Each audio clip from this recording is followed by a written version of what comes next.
Hello বন্ধুরা, কেমন আছো সবাই? ট্রাভেলিং ফুডিজে আর একটি নতুন ব্লগে তোমাদেরকে স্বাগত জানাই।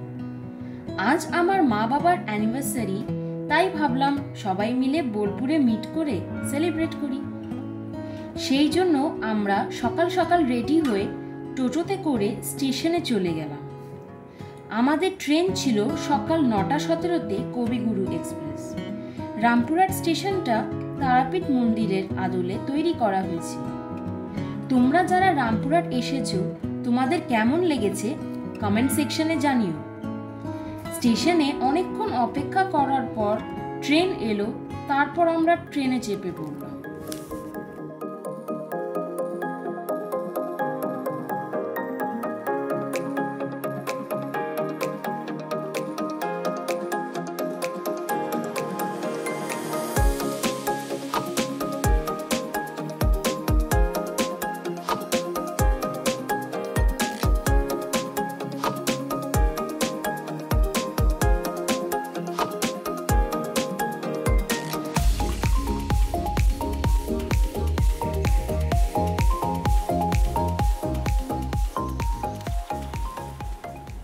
ট্রেনটা অ্যাপ্রক্সিমেটলি 10:45 দিকে বোলপুর পৌঁছল।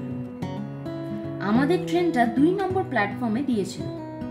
তারপর আমরা ওভারব্রিজ ক্রস করে 1 নম্বর প্ল্যাটফর্মের দিকে যেতে দেখি মা বাবা অলরেডি পৌঁছে গেছে আর আমাদের জন্য ওয়েট করছে। এরপর আমরা টোটো ধরার জন্য স্টেশনের বাইরের দিকে চলে গেলাম। আমাদের অলরেডি হোটেল বুক করা ছিল এবং হোটেল থেকেই টোটো পাঠিয়ে দিয়েছিল আমাদেরকে পিক আপ করার জন্য। তারপর আমরা টোটোতে করে হোটেলের দিকে এগোলাম। হোটেলটা প্রান্তিক স্টেশন থেকে খুবই কাছে। তোমরা যারা এই হোটেলটা বুক করবে তাদের সাজেস্ট করব প্রান্তিক স্টেশনেই নেব। আমাদের ট্রেন যেহেতু প্রান্তিক স্টেশনে দাঁড়ায় না, তাই আমরা বোলপুরেই নেমেছিলাম। এই হচ্ছে আমাদের হোটেল সোনারতরী। হোটেলের এন্ট্রান্সটা খুব সুন্দর সুন্দর ওয়াল স্ট্রাকচার দিয়ে ডেকোরেশন করা। রিসেপশনটাও বেশ সুন্দর ওয়ালপেপার দিয়ে সাজানো। এই হচ্ছে আমাদের ডিলাক্স রুম, আর এটা হচ্ছে আমাদের উইন্ডো ভিউ, যেখান থেকে সুন্দর একটি সাজানো গার্ডেন দেখা যাচ্ছিল। হোটেলের মোটামুটি রিকোয়ার্ড সব অ্যামিনিটিস দেওয়া ছিল। বাথরুমটা বেশ পরিষ্কার পরিচ্ছন্ন ছিল এবং টয়লেট্রিজও দেওয়া ছিল। হোটেলটাতে বিভিন্ন ক্যাটাগরির রুম আছে। তোমরা ভিডিওটা পজ করে দেখে নিতে পারো, আর মেনু কার্ডটাও দিয়ে রাখলাম। এখন আমরা সোনাঝুরি যাওয়ার জন্য বেরিয়ে পড়লাম। কয়েকটা ফটো তোলার পর একটা টোটো ভাড়া করে আমরা চলে এলাম সোনাঝুরিতে। তোমরা যারা সোনাঝুরি আসবে তারা বোলপুর বা প্রান্তিক দুটোতেই নেমে টোটো করে আসতে পারো, কিন্তু প্রান্তিক থেকে ডিস্টেন্সটা অনেকটাই কম এবং টোটো ভাড়াটাও কম, তাই আমি সাজেস্ট করব তোমরা প্রান্তিকেই নেবে। আর যারা পার্সোনাল কার নিয়ে আসবে তাদের জন্য বলি, এখানে কার পার্কিং এর খুব একটা ভালো ব্যবস্থা নেই, আর পুরো সোনাঝুরি এরিয়াটাই নো পার্কিং এরিয়া, তাই তোমরা একটু বুঝে শুনে গাড়ি নিয়ে এসো। এখানে খুব সুন্দর সুন্দর হাতের কাজ করা ফটো ফ্রেমস, একতারা, কিরিং, বিভিন্ন রকম মেটালের শোপিস, পাঞ্জাবি পাওয়া যাচ্ছিল। এখানে বেশ ভালো ভালো অ্যাট্রাকটিভ লেডিস পার্সও পাওয়া যাচ্ছিল। এখানে যে শাড়িগুলো বিক্রি হচ্ছিল সেগুলোতে হাতে সুন্দর কাজ করা ছিল, আর কিছু শাড়িতে রবীন্দ্রনাথ ঠাকুরের গান ও কবিতা দিয়ে সুন্দরভাবে ডিজাইন করা ছিল। এখন যেটা তোমরা দেখছো সেটা হলো শকুন্তলা রেস্টুরেন্ট। আগে আমরা এখানে খেয়েছিলাম, তাই আজ আর এখানে লাঞ্চ করলাম না। একটা নতুন রেস্টুরেন্ট এক্সপ্লোর করব তোমাদের সাথে। এখন আমরা চলে এলাম চিল অ্যান্ড গ্রিল রেস্টুরেন্টে। এই হচ্ছে ওদের মেনু বোর্ড, তোমাদের সঙ্গে শেয়ার করে দিলাম। তোমরা দেখে নিতে পারো এই রেস্টুরেন্টে কি কি খাবার পাওয়া যায়। রেস্টুরেন্টের অ্যাম্বিয়েন্সটা ডিসেন্ট ছিল। এই রেস্টুরেন্টগুলো সোনাঝুরি হাটের একদম পাশে থাকার কারণে উইকেন্ডে এইগুলোতে জায়গা পাওয়া একটু চাপেরই ব্যাপার।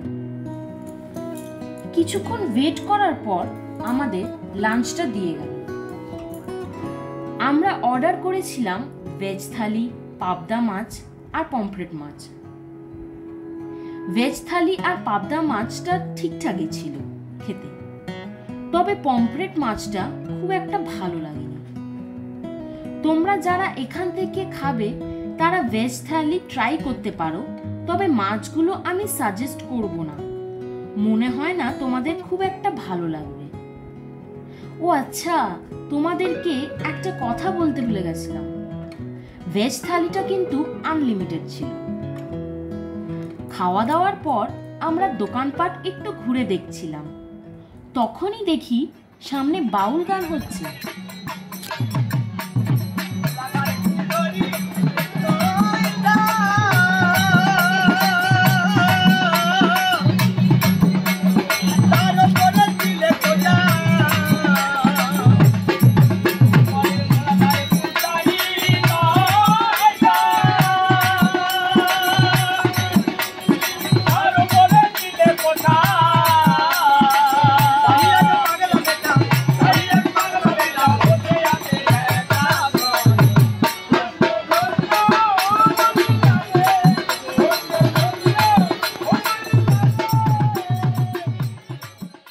একটু এদিক ওদিক ঘোরার পর একটা dance group local traditional dance করছিল, তো ভাবলাম ওদের সাথে একটু জয়েন করি।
ড্যান্সের পর আমরা টোটো করে হোটেলে আবার ফিরে এলাম।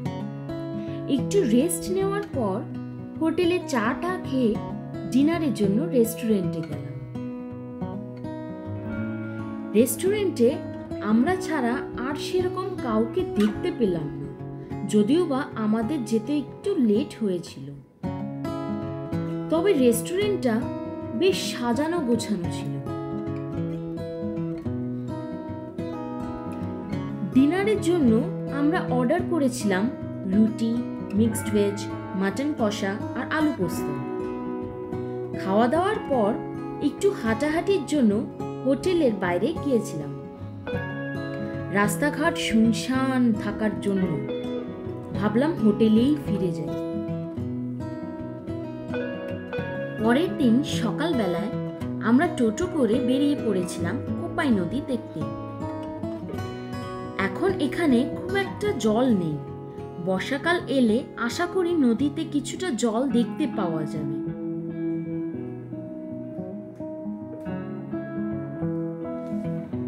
তারপর আমরা এখানকার একটি দোকান থেকে 1 কাপ করে চা আর পাউরুটি ও অমলেট নিয়ে নিলাম।